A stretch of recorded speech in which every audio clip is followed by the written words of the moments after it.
But I'm gonna tell you guys, especially you, Curtis, brother, keep your head up, man. Keep your head up because if you allow your mind to stay sharp, nobody can control your mind. And I know it's out there. I want to say I'm sorry for my willingness to not acknowledge it.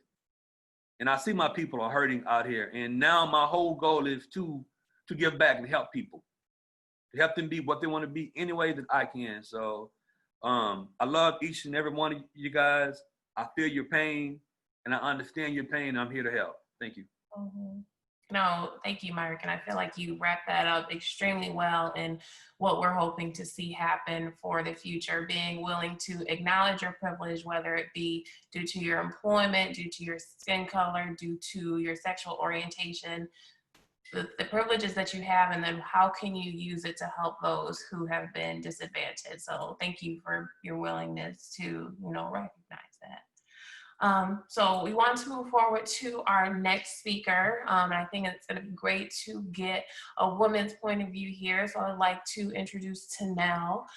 She's a first generation college student, a business owner, an Army veteran, and she's an inspiration for young women throughout the community. And I'm sure her words will inspire you as well. So thank you, Tanell, for being here. Thank you so much for having me. Thank you again, Sarah, for doing this. I truly think that this will be valuable. This has been difficult. Sarah had originally asked me to do it last week, but I responded late because it has just been so much going on, and emotionally, I just wasn't there just yet. So my story a little bit, I don't really think that y'all need another racism story. I think that there has been plenty, but I grew up in Grand Rapids. I come from a family that they left the South and moved to Chicago for a better life for our family. However, of course, it was during the Civil Rights Movement and everything. So of course they were living in poverty. Then we began the whole drugs and everything, and gang violence and everything started happening in Chicago. So my family left Chicago to come here for a better life. So they thought, but of course, because that was intentional for the war on drugs and everything that followed, that was here in Grand Rapids as well in the inner city. So I come from the family. We lived in poverty. We've been victims of the war on drugs as well as mass incarceration, which left me without a father. I have a father who's addicted to drugs, who has been a part of the system and everything. So, and a lot of my family and a lot of my friends' stories are similar. So growing up, that's what we've seen. We've seen a lot of drugs, a lot of crime, a lot of poverty, a lot of police involvement. So we already know growing up that we really can't trust the police, just seeing how they have interacted with our people to begin with. And honestly, just thinking about everything, I just had a conversation with my nieces, asking them like, what are their thoughts about everything that has been taking place? Because especially, and then there's been a lot of white people that have been reaching out like, oh, I'm genuinely concerned. I didn't know all of this was taking place. And to me, that was very insulting, because I'm like, how could you not? George Floyd, this is not the first person who has become a hashtag. This isn't the first killing that we have seen.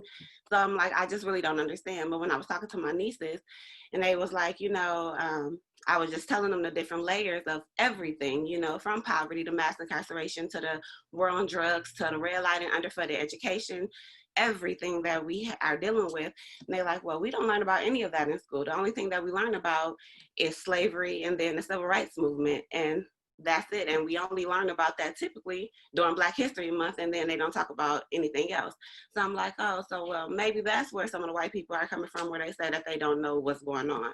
However, this is our lives, and it's a trickle-down effect of everything that happens systematically that was put in place intentionally. And so now our generations are everything that you guys are seeing, where you say that, where people say that we are angry or people can't get jobs or whatever it is, it's a trickle down effect of what has happened, and it has been intentional. So for me, growing up, it was difficult. I have experienced racism on multiple different levels. I was also in the gang myself. Growing up, I used to fight a lot. I was angry. Like, I'm dealing with not having a father. A lot of my family turned to the streets and everything because there were no opportunities. And still to this day, now that I'm in the current space that I'm in, looking at everything, like I live in a third ward, it still has not been invested in properly. Like there still are not opportunities. So people turn to these different things because they have no opportunities. And just like Curtis was saying, they get labeled as felons, and then that is so many layers. Like it's just like you cannot climb out of it. After high school, I joined the military to pay for college. Being a female in the military alone has its own layer of things, because a lot of them feel like that's a place for men. But being a Black female on top of it was another layer of things. From my sergeants and everything telling me that I look like, or I'm walking or talking like I wish that I was back on the block. Or anytime a group of Black soldiers get together and they coming up to me, because I became a sergeant myself, so as a leader, people coming up to me as soon as they see a group of Black soldiers together, is anything wrong? No. What makes you say that? Well, you guys were congregating together. Well, you typically go by who you feel the most comfortable with. And so why is that a problem that we are all together? And that happens not just in the military, that has happened in a workspace and everything. In my current workplace now, when I'm in the office, if a group of us see each other in the hallway, we'll stop and talk for a second, and they're like, oh, we got to hurry up and disperse because we don't want anybody to think that we're plotting on anything, because that is what we are. That's what we have to deal with, and that's not okay. Yeah, or even just white people coming up to me, white soldiers coming up to me, trying to talk to me in slang, like don't do that. And then I went to Western, which is a PWI, predominantly white institution. So being the only one in the classroom, anytime a Black issue come up, or a Black statistic, the whole class, including the professor, look at you for the Black perspective. Like we are always singled out about different things, and it's just like, so we have to learn to code switch. And I think that a lot of things that are happening today is because we are told to code switch. We always have to we have to wear so many different faces when we're dealing with different people because of the different perceptions that everybody has against us. But I do feel like that's why, like in this situation, I had made a status because after the whole George Floyd situation took place, like even still now, none of my direct leadership has said anything to me at all. Like our VPs and our CEO have put out statements and everything, but my direct leadership team or even my coworkers haven't said anything directly. And like, besides, hey, I see the weather was nice, because a lot of them are in different parts of the state, but that's all they say. And it's just like, because we have to wear so many faces like that, we come to work with a smile on our face, everybody think that we're okay, and it is not. So don't do that. If you genuinely care, check on your Black and brown friends, because we are not okay, like at all. And we would truly like to not have to code switch. However, because of the history of everything that has taken place, it's like once you make it to a certain level, it's like you are almost like living in fear that if I do express my feelings or tell how I truly feel, like if I step too far to the left or right, everything could be taken away from you at any given point, just from you expressing yourself and showing who you truly are. And we know what having everything, like it's a fight to get to where we are. So to have everything taken away just from being yourself and truly expressing who you are, like that is not something that we should have to deal with. Like the video at the beginning when he was talking about we have been shackled and chained for years, like having to feel like you are a threat, having to explain to your kids how to interact or respond to the police. The people who, as kids, they look up to, like, oh my gosh, I want to be a police officer. I want to, and we have to, basically instill in them, like, you have to respond this way. Don't move this way. Don't do that. Like, they're supposed to be here to protect us. Like, what's going on? And then I'm not sure how much time I got left. So I did want to leave a few things that I do think that you guys are, we were asked to provide some things that in ways that you can help.